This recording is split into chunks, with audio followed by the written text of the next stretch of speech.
Cousin Billy would take me walking. Out through the backyard we go walking. Then he look into my eyes. Lord knows to my... Hello, everybody. Welcome to the Atheist Experience. I'm your host, Matt Dillhoney. Joining me this week, Russell Glasser. Hi, folks. We are live. And I went to my dad and I asked, why, what's the point of doing all the stuff that we do in our lives? This villain in this story just made me think like everything in life is pathetic and a waste of time. And he said, no, look, life is basically a series of experiences that happens to you, and many of those are good experiences, and being alive is a better thing than not being alive.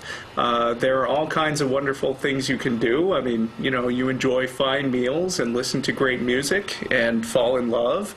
And basically, the more experiences you have in life, the better. And so I think that if I can be an old man about to die, and I can look back in my life and be satisfied and think, yeah, I did some great stuff, then I've lived a good life by my own standards.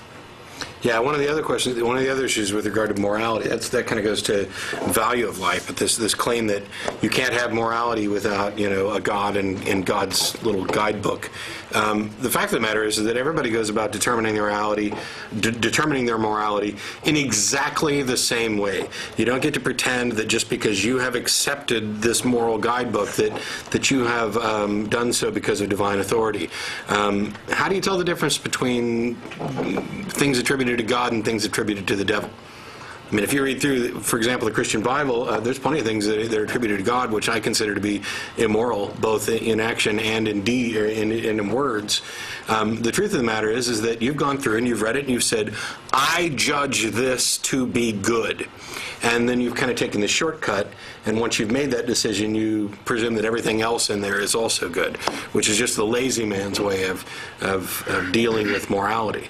And the honest truth is that everybody goes about doing it in exactly the same way.